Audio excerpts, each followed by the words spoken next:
Hey friends, it's Allie. I'm a master gardener and I love sharing cheap and inaccessible ways to start your very own garden, even if you're in an urban environment. So today I wanted to give you a tour of my greenhouse, what it looks like, where did I even get it, and how have I made it work for me in my area. So let's go take a look. So this year I went all out with tomatoes because I love making my own salsa, my own sauces, and anything that I can use for different cooking recipes. So I've got a few different varieties. I did some Roma tomatoes for my sauces. I've got some black krim varieties. They're really beautiful and dark purple red. And then I've got a couple of different other varieties like Agrapoli di Inverno. That's a new one for me. So these have done exceptionally well. I do have a few things behind them. I have some moonflowers as well. And I also have some morning glories. I should pull them out. The moonflowers are doing really well. This is a staple in my garden. It's a beautiful nighttime blooming white giant flower. It attracts pollinators like bats. Here are some gorgeous morning glories. These are pearly gates, so that's like a beautiful white with some streaks in it. Very excited about these because I have some new trellises that I want to get to use. So in here I have a few different things going on. I've got a couple different rows of jalapenos, cayenne peppers, purple coneflower. Those have actually come up for me. Okra I'm really excited about. I've got a lot of different squash and zucchini varieties. And then I've also got a lot of different tomato varieties I'm going to be selling at the farmer's market with my 4-H kids. And then I've got some tons of zinnias, pretty much the whole back row filled with zinnias because it's one of my top favorite flowers. So on these two shelves, I have a bunch of different things. I actually have some coleus that I still need to split up. I will link my video on how to separate and split overcrowded plants like this because these are going to eventually die. This is not how you want to plant your plants. You want them to be single spaced like this. So I've got a bunch of different jobs to do, but overall I've got a lot of different exciting things going on. Down here I've got some violas or pansies, some basil. I love having basil in the garden. That's a great companion plant. If you don't know about those, I will have a video on companion plants very soon. And look at this. I mean, I have never seen such gorgeous, this is a random anise hyssop, but this plant right here, that's a pansy. And fish poop fertilizer, 10 out of 10. I am never buying fertilizer from the store. I have fish tanks inside, and every time I give them a clean, I save that water.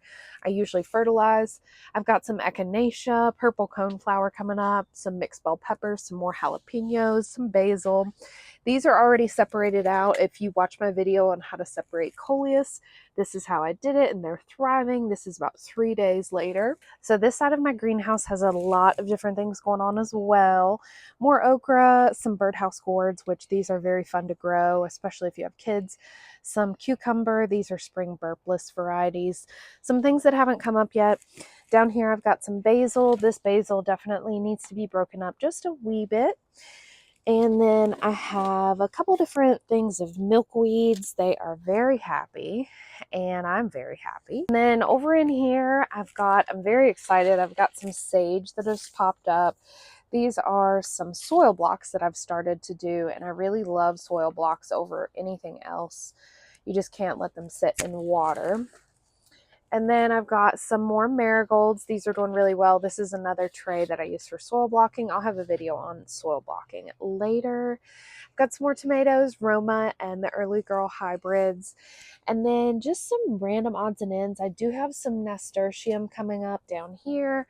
So we are way ahead of the game, and I'm super excited. So I love this greenhouse, and there are a couple reasons why.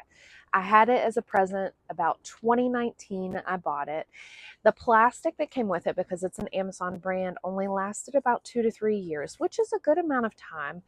And then what I had to do was go online to Grower Solution and find the right solar rated plastic that my greenhouse needed. So this plastic should last me about 7 years. And I paid about $100 for it, give or take. So it's a really great purchase that you want to do, especially if you have a greenhouse and if you want to upgrade yours. If you want to make your own also, you can. You don't have to buy the frame already from Amazon. There are other options and you can also build your own. So the setup I have gone for in my greenhouse, you can kind of come to tell, has been a lot of hodgepodge put together, but almost everything in here has been free. So that's something I really love to push to gardeners, especially when you're starting out. If you can get free things, take them. I love free things. If I can get free anything, usually I'm going to take it, unless it's going to be a burden to take myself. So I love the fact that I've been able to accumulate all of these free things, and then I have storage. I have shelves for my plants, and I actually have some space to work in here. What I love is that I was able to put a full folding table back here. It's just an old folding table, something that I knew could just get wet, have wear and tear. And this is kind of like my workstation. So I pot up back here. I like to have my soil sitting back there. I have gotten a lot of questions about what do I do during the winter time, and what I normally do is I start seeds up in my attic, which I will link a video later on when I create one.